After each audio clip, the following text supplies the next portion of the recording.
반갑습니다. 석소장입니다. 오늘 콘텐츠를 통해서는 인재상이 생겨난 배경, 그리고 인재상이 입시에 어떤 영향을 미치게 되었는지, 그리고 실제로 인재상이 영향을 미쳤을 때 어떤 식으로 발현이 되는지를 중심적으로 말씀을 드릴 거고요. 본 콘텐츠를 보거나 읽는다고 해서 여러분이 써놓은 자기소개서 퀄리티가 갑자기 올라가진 않아요. 다만 이제 대학교 측에서 어필하는 인재상을 어떤 방식으로 본인에게 적용해야 될지에 대해서는 보다 명확한 기준을 세울 수 있을 것이라고 장담을 합니다. 자, 그럼 바로 시작을 해보도록 하겠습니다. 우선 블로그에 나와있는 빨간색 글씨는 팩트, 그냥 사실이고요. 파란색 글씨는 석소장의 생각이나 분석을 의미를 하니까 미리 참고를 해주시기 바랍니다. 우선은 인재상이 생겨난 배경부터 말씀을 드리겠습니다. 대학교 측에서 입시를 위해서 인재상을 되게 대충대충 만든 개념이다라고 생각을 하시는 분들이 많아요. 정량화되어 있지 않은 학생부 종합전형의 평가 요소와 평가 방법에 대한 학생과 학부모님들의 불만을 가라앉히는 역할과 더불어서 대학교 자체에서 지향하는 바를 보여주기 위해서 인재상을 좀 허울 좋게 만들어낸 겉껍질에 불과하다 이렇게 생각하시는 분들도 많고, 실제로 컨설턴트 분들 중에서도 인재상 그까짓 거 어차피 대학 측에서 대충 만들어 놓은 거라서 굳이 어필을 하지 않아도 된다, 그 시간에 차라리 공부를 더 해라, 이렇게 말씀하시는 분들도 많은데, 인재상은 애초에 입시를 위해서 만들어진 개념이 아닙니다. 대학 측에서 인재상을 만들어낸 가장 본질적인 이유는 대학의 등급을 매기는 평가 지표에 인재상이 얼마나 확고하게 구축이 되어 있는지, 그리고 그 인재상에 적합한 교육 목표와 교육 계획들이 설립이 되어 있는지를 평가하는 지표가 들어가 있기 때문에 그런데, 외부 평가에 굳이 연연할 필요 없이 국내에서 대학교 잘 운영하면 되는 거 아닐까 이렇게 생각을 하는 학생들도 분명히 있을 거예요. 그런데 여기서 말씀드리는 평가는 QS 대학 평가나 아니면 더 대학 평가처럼 뭐 아시아 7위, 전세계 85위 막 이렇게 순위 중심의 대학 평가를 의미를 하는 것이 아니라 교육부와 한국대학교육협의회에서 진행하는 대학의 사활이 걸려있는 두 가지 평가를 의미를 합니다. 교육부가 대기업에서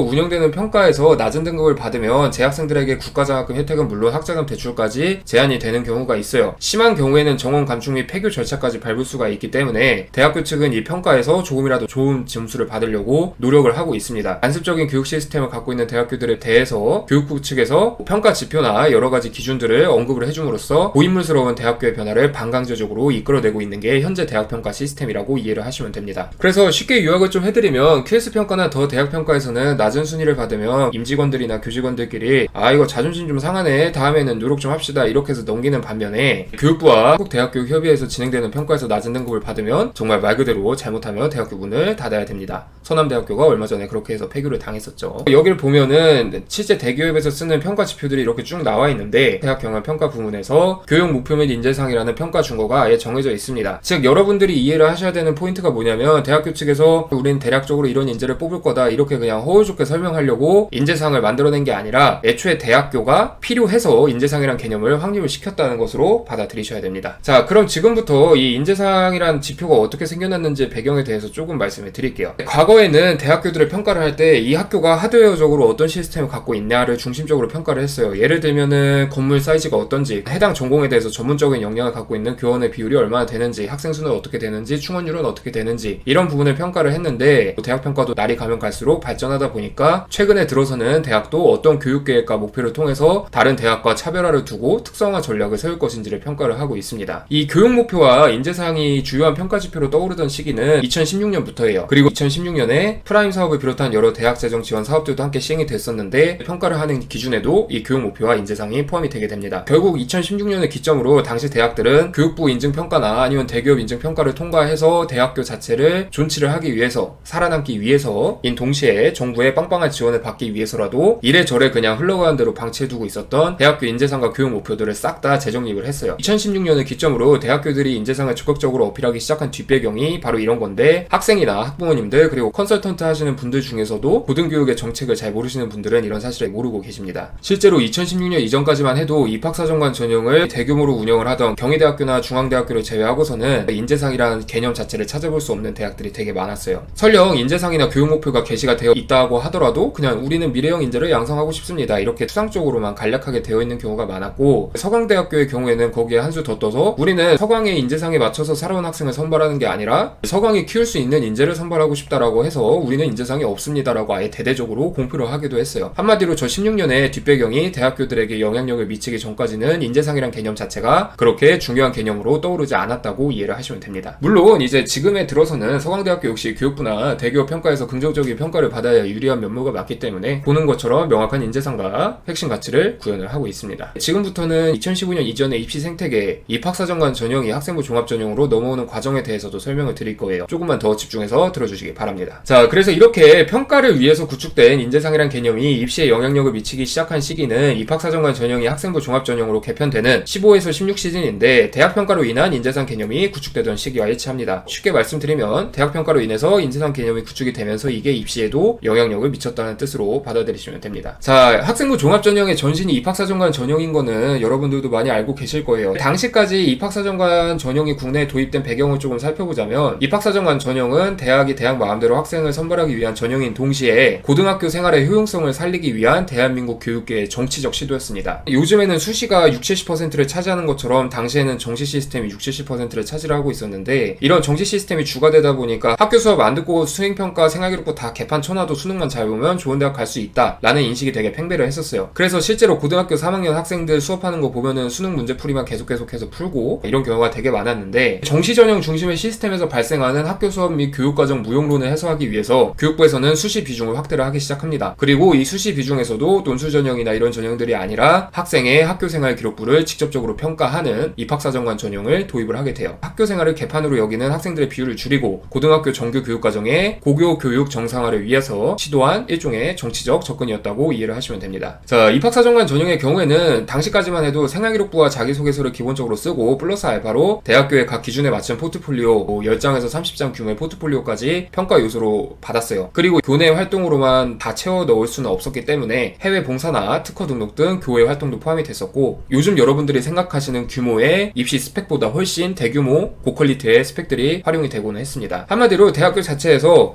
우리가 평가 기준 같은 거는 다 마련을 다 해놨으니까 너희가 평가 기준에 쓸만한 서류들 싹 다 채워서 갖고 와, 이런 느낌이 입학사정관 전형이었다고 보시면 돼요. 당시 입학사정관 전형의 경우 아까 말씀드렸다시피 수능 시스템에 대학마로 도입이 되었기 때문에 수능 최저학력 기준이 거의 적용이 되지 않았고 학생들은 부담감이 좀 큰 수능 대신에 입학사정관 전형으로 인사올권 대학에 진학하기 위해서 학교 생활에 적극적으로 임하기 시작합니다. 교사들 역시 학교 수업을 수능 수업 말고 내신 중심형 수업으로 전환을 하기 시작하고 침체되어 있던 교내 활동과 교외 활동에 대해서 활기가 돌면서 실제로 교육 현장에서는 입학사정관 전형이 꽤 긍정적인 영향력을 미치기도 했습니다. 그런데 이제 문제가 뭐냐면 입학사정관 전형에만 매달리는 학생의 비율이 기하급수적으로 증가하고 집안의 소득 격차, 경제적 지위에 따라서 학생들이 만들 수 있는 스펙도 달라진다는 입학사정관 전형에 대한 부정적인 여론이 형성이 되기 시작했고 교육부 측에서 여기에 대해서 몇 가지 조치를 취합니다. 첫 번째가 바로 비교과 활동의 범위를 교내로 제한하는 거고 두 번째 조치가 대학교 측에서 마음대로 지정하던 자기소개서 양식을 대교 공통 양식으로 통일하는 등의 조치였죠. 입학사정관 전형에서 저 두 가지 조치를 거쳐서 튀어나온 게 바로 여러분들이 현재 준비하고 있는 학종이라고 보시면 됩니다. 과도한 스펙 쌓기를 막고자 교내 활동 이외의 활동들은 자기소개서는 물론 생활기록부에 기재를 할 수가 없고 입학사정관 전형보다 훨씬 평가 지표가 구체화되고 세분화가 되었죠. 대학교마다 특성을 학생이 고스란히 조사하고 부담해야 했던 입학사정관 전형과 달리 현재의 학종은 여러분들도 어느 정도 평가 요소를 쉽게 찾아보고 받아들일 수가 있습니다. 그리고 이런 상황 속에서 평가를 위해서 발생했던 인재상이라는 개념이 학생부 종합전형에 끼어들기 시작을 해요. 인재상이 학종에 접목된 배경은 생각보다 간단해요. 입학사정관 전형 운영 초기까지만 해도 대학교 측에서는 적극적으로 홍보를 할 필요가 없었습니다. 왜냐하면은 애초에 정시 전형 시스템 중심이었기 때문에 대학교의 네임밸류가 아주 확연하게 갈려 있었고 수시 지원 양상 역시 정시 네임밸류를 어느 정도 따라가고 있었어요. 그리고 입학사정관 전형을 운영을 하기 위해서는 서류평가와 면접평가를 진행할 수 있는 규모적 인프라와 비용적 인프라가 필요로 했기 때문에 애초에 입학사정관 전형을 운영하고 있는 대학교는 중앙대나 경희대 같이 서울권 주요 대학교 몇 개로 한정이 되어 있었고 학생들 입장에서는 입학사정관 전형으로 대학을 가기 위해서는 울며 겨자 먹기로 알아서 자료조사 싹 다 하고 포트폴리오 싹 다 준비해서 지원을 해야 되는 대학의 갑이고 학생이 을인 분위기가 형성이 되어 있었습니다. 현재 학종처럼 평가 지표를 정확하게 공개하고 있지 않아도 학생과 학부모들이 쏠리는 환경이라고 이해를 하시면 됩니다. 그런데 여기서 두 가지 변수가 발생해요. 첫 번째는 2011년 시행된 등록금 인상률 제한제입니다. 2011년 이전까지만 해도 대학교 측에서 나름대로 합리적인 이유만 있으면 그냥 등록금을 쭉쭉쭉 올릴 수가 있었는데 2011년부터 대학의 기초적인 자금줄인 등록금 수입에 제한이 생겼습니다. 자, 두 번째 변수는 2013년부터 시행된 수시 6회 제한입니다. 2012학년도 입시까지만 해도 서울대부터 시작해서 저 끝에 있는 제주대까지 다 지원을 할 수가 있었는데 2013년부터 6회 제한이 시행이 됩니다. 우리 학교가 얼마나 훌륭한 대학인지 이렇게 홍보를 하지 않아도 그냥 인서울권에 있는 대학이라면 학생들이 보통 다 원서를 찌르고는 했는데 수시 6회 지원 제한이 생기고 내가 이 대학에 지원을 하면 저 대학은 포기를 해야 된다, 이런 가치 판단의 기준이 생기니까 결과적으로 원서비가 한정이 되게 됩니다. 한도 없는 카드 쓰다가 한도가 생겼다고 이해를 하시면 됩니다. 즉 이렇게 대학 측이 경제적인 부분에 대해서 압박을 받고 있는 상황 속에서 학생의 머리부터 발끝까지 싹 다 보고 뽑을 수 있는 입사관 전형 자체도 정형화되고 규격화되어서 학생부 종합전형으로 개편이 됩니다. 그래서 대학교 측이 어떤 입장을 나주로 하게 되냐면 얼마나 훌륭한 학교인지 학생이나 학부모님들한테 어필도 해야 되고 대학 평가 기준이 바뀌어서 대학교 고유의 정체성도 따로 새롭게 확립을 해야 되고 뿐만 아니라 대학 재정 지원 사업이나 이런 것들도 다 겹치니까 결과적으로 최상위권 대학교부터 최하위권 대학교까지 모두가 우리 대학이 얼마나 뛰어나고 어떤 인재를 양성하고 싶어 하는지 보여주는 차별화 전략을 고민을 하게 됩니다. 그리고 대학교들이 선택한 차별화 전략이 뭐냐면 바로 교육 목표, 인재상을 새롭게 재확립을 하는 것이었습니다. 그래서 교육부 측에서 요구한 대학교 차별화 전략이라는 평가 지표에 대해 대학교 측에서는 중장기 계획, 교육 목표, 비전, 인재상을 새로이 재정립을 했는데 거기에 이제 뜬금없이 학생부 종합전형을 준비하는 학생과 학부모님들이 꽂혀버린 거라고 이해를 하시면 돼요. 물론 몇몇 대학교들은 규격화가 된 학생부 종합전형 중에서도 우리 학교는 이런 부분을 조금 자세하게 본다라는 점을 어필을 하기 위해서 인재상을 적극적으로 활용을 하기 시작을 했고 결과적으로 학종에서 인재상이 매우 중요하다라는 인식이 16년부터 퍼진 것이라고 보시면 됩니다. 지금부터는 서론과 본론이 조금 길었던 만큼 결론을 간단하게 말씀을 드릴게요. 인재상에 따라서 학부를 결정이 되는지, 만약에 결정이 된다면 인재상이 학부를 결정하는 데 있어서 어떤 요소들이 중심적으로 작용을 하는지를 말씀을 드리겠습니다. 제가 여러분들한테 말씀드리고자 하는 점은 딱 두 가지예요. 첫 번째, 인재상이 학부에 영향력을 미치려면 일정 수준 이상을 보장을 해줘야 된다. 그리고 두 번째는 인재상 평가 요소는 다면 평가 요소로 구체화가 된다. 우선은 인재상이 모든 것을 뒤집을 수가 없어요. 가끔 컨설팅 하시는 동업자분들 보면 인재상만 잘 챙기면 좋은 대학교 갈 수 있다 이렇게 이야기를 하시는 분들이 되게 많은데 인재상이 평가에 긍정적인 영향력을 미치기 위해서는 우선적으로 기초적인 학업 수준이 필요합니다. 대학은 열심히 공부할 수 있는 사람을 선발하는 고등교육기관이지 다채로운 대외활동을 할 수 있는 프로 경험로를 선발하는 기관이 아니기 때문이에요. 이런 전제를 만족을 시킨 다음에 인재상이 학부를 결정하는 상황은 유사한 지표를 가진 지원자들이 포진되어 있는 상황이에요. 예를 들어서 1등급과 3등급 학생들이 있다고 칠게요. 그럼 이 1등급과 3등급 학생 사이에서 비교 분석을 해야 될 때 필요한 평가 요소는 학업 역량이 될 가능성이 높아요. 그런데 1.23등급과 1.24등급 사이에서는 학업 역량 이외의 부분이 핵심 평가 요소로 작용될 가능성이 높습니다. 그리고 여기에서 바로 인재상이 평가 요소로 들어갈 가능성이 높고요. 특히 내신 상위 등급 학생들의 밀집도가 높은 서울권 주요 대학일수록 이런 인재상 평가 요소가 학부를 결정짓는 요소로 들어갈 수가 있기 때문에 이 인서울권 상위권을 지망하는 학생들은 이 인재상에 따라서 학부이 결정될 가능성이 아주 높습니다. 그 다음에 두 번째 사항입니다. 인재상 평가 요소는 다면 평가 요소로 구체화된다 이렇게 나와 있는데 여러분이 절대적인 수치라 생각하시는 내신 등급조차도 학업 성취도와 학업 지속도, 학업 발전도 등의 다면 평가 요소로 세분화가 돼요. 이런 다면 평가 요소들에 대한 이해가 굉장히 부족합니다. 학생과 학부모님들 모두. 이런 다면 평가 요소들의 존재가 바로 단순한 내신 등급만으로 학생부 종합전형의 학부이 결정되지 않는 이유이자 학생과 학부모님들이 인재상에 대한 맥락을 정확히 짚지 못하는 이유로 작용을 하고 있어요. 자, 인재상이 무엇일까요, 여러분? 뭐 대학에서 원하는 모습 아니면 대학이 요구하는 역량 이렇게 생각을 하시는 분들이 많을 텐데 인재상이라는 워딩의 데피니션 자체는 대학교에서 양성하고자 하는 이상적인 인재형이에요. 대학교 교육과정과 교육목표의 의지가 담긴 일종의 인재 양성 모델이라고 이해를 하면 쉬운데 대학교 인재상을 많이 만족할수록 합격할 확률이 높다라는 표현은 이를 아주 정확하고 간단 명료하게 설명을 해주고 있습니다. 예를 들어서 대학교가 교육과정이나 비교과 과정을 통해서 10의 수치를 기록할 수 있는 학생을 양성을 하고자 해요. 그러면 대학교 입장에서 입학생들을 아예 선발을 할 때 0의 수치를 갖고 있는 학생을 선발하는 게 나을까요? 8의 수치를 갖고 있는 학생을 선발하는 게 나을까요? 8의 수치를 갖고 있는 학생을 선발하는 것이 경제적으로 굉장히 효율적인 선택인데 이는 0과 8의 수치가 아니라 8.1과 8.2의 수치를 갖고 있는 학생에게도 똑같이 적용이 돼요. 결과적으로 여러분들의 학업 역량 이외에도 어떤 부분이 이런 수치에 포함될 수 있을지를 명확히 판단을 해야 되는데 이 인재상 평가 요소를 읽어내는 방법은 간단합니다. 바로 대학교 측에서 중심으로 두고 있는 가치가 무엇인지 파악을 하고 학생 본인이 갖고 있는 역량이 해당 인재상을 만족시키는 파이프라인을 얼마나 굵게 유지를 하고 있는지를 파악을 하는 거예요. 경희대학교 인재상을 예시로 제가 설명을 드릴게요. 경희대학교의 경우에는 문화인 세계인 창조인이라는 인재상을 지향을 하고 있으며 문화세계 창조라는 학원 목표를 공시하고 있습니다. 특히 창조인은 학문과 경계를 가로지르며 융복합 분야를 개척하는 전문인이라고 정의를 내리고 있는데 이 창조인 평가 요소를 만족시키기 위해서라면 어떤 활동들을 해야 될까요? 이과 기준으로는 문화생지 과목 중에 연계되는 주제로 탐구해본 경험이 있어야 될 것이고 문과 기준으로는 특정 현상이나 주제에 대해서 깨닫거나 느낀 이념적 가치관을 통해서 새로운 주제를 바라보는 통찰력을 기른 경험이 있어야 돼요. 자기주도적으로 교과서 외에 지식을 탐구해본 경험이 있어야 되고 실험이나 탐구를 설계할 수 있는 지적 탐구 역량을 갖고 있어야 된다는 의미이기도 합니다. 그리고 경희대학교의 창조인 인재상이 다면적 평가 요소로 변환이 되었을 때 자기주도성과 지적 탐구 역량으로 변화가 된다는 의미이기도 해요. 그런데 학생들 대부분이 이런 경희대학교가 원하는 자기주도성과 지적 탐구 역량의 범위가 어떤지를 파악을 하지 못해요. 경희대학교에서 원하는 자기주도성은 안 시켜도 척척 나 혼자 알아서 잘해요라는 자기주도성이 아니라 하나를 알면 둘을 향해서 스스로 발전해 나갈 수 있는 자기주도성을 의미를 하는데 학생들 대부분이 창조인만 딱 보고